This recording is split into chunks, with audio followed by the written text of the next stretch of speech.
मीनाक्षी नाम की एक लड़की रहती है। मीनाक्षी की शादी जगदीश नाम के एक लड़के से हो जाती है। मीनाक्षी बड़ी खुश होती है, पर उसे क्या पता था कि उसकी शादी पहली रात ही खत्म हो जाएगी। मीनाक्षी जब अपने पति का इंतजार कर रही होती है तो उसकी सास आती है और उसे बोलती है, अरे बहू तू सो जा, वो कहीं बाहर गया है और देर से आएगा। पर माँ जी आज तो हमारी शादी हुई है, आज के दिन वो कहाँ चले गए? ओहो, बीवियां इतने सवाल नहीं किया करती सब्जी, चल अब चुपचाप सो जा। इतना कहकर उसकी सास वहाँ से चली जाती है और मीनाक्षी अकेले बैठी अपने पति का इंतजार करती रहती है। रात के करीब 3 बज जाते हैं। मीनाक्षी की वहीं बैठे बैठे आंख लग जाती है कि तभी दरवाजा खुलने की आवाज आती है। दरवाजे की आवाज से मीनाक्षी की आंख खुल जाती है। कौन है? अरे इतनी रात को तेरे कमरे में तेरा पति ही होगा ना? जी, क्या आप शराब पी कर आए हो? मैं शराब पीऊं या कुछ और? तू कौन होती है मुझसे सवाल करने वाली? बात बात पर सवाल कर रही है।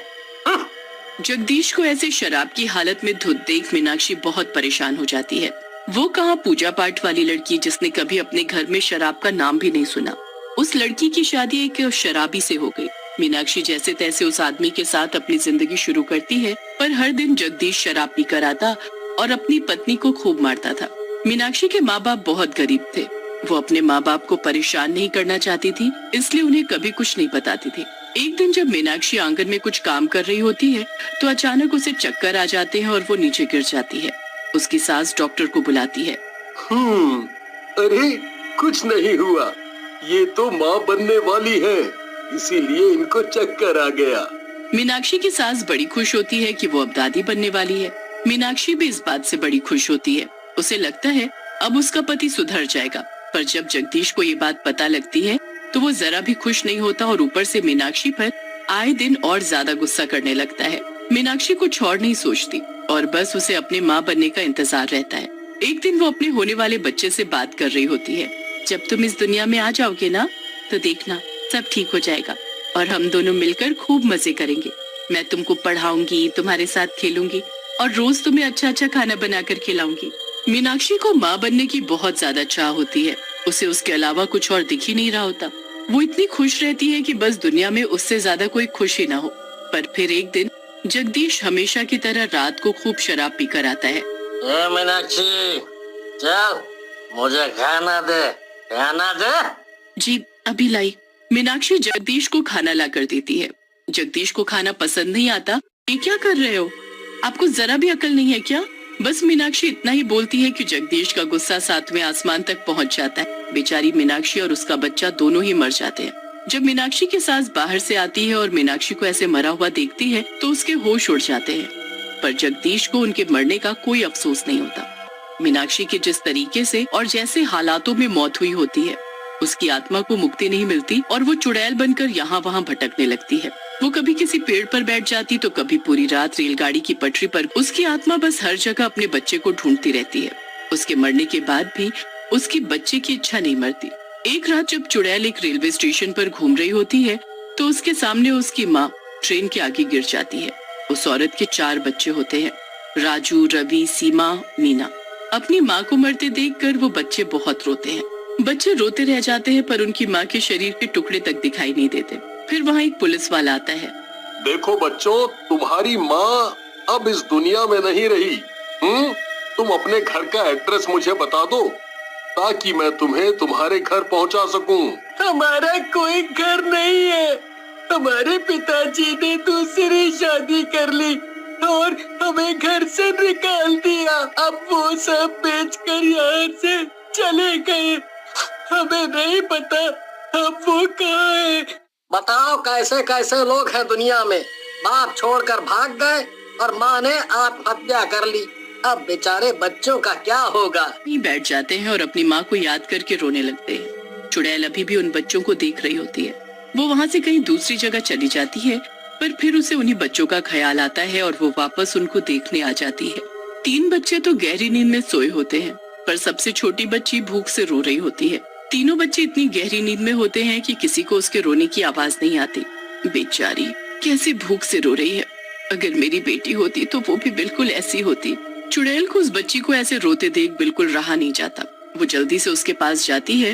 वो छोटी सी बच्ची चुड़ैल को देख एकदम चुप हो जाती है और मुस्कुराने लगती है। चुड़ैल उसे देख एकदम माँ जैसा महसूस करती है। मैं अभी तुम्हारे लिए दूध लेकर आती हूँ, ठीक है? जब तक तुम ऐसे ही अच्छी बच्ची की तरह चुपचाप यहीं बैठे रहना, कहीं जाना मत। बच्ची चुड़ैल को देखकर मुस्कुराती है, जैसे उसने उसे हाँ बोला हो। उसके बाद चुड़ैल जल्दी से जाती है और उसके लिए एक दुकान से चुपके से दूध लेकर आ जाती है। फिर वो उस बच्ची को गोद में बिठाकर उसे दूध पिलाती है। बच्ची दूध पीकर फटाफट सो जाती है। अरे ये तो सो गई, पर अब मैं इसे यहाँ कहाँ जमीन पर लिटाऊं? और बाकी बच्चे भी तो भूखे हैं, मुझे इनके रहने और इनके खाने का इंतजाम करना होगा।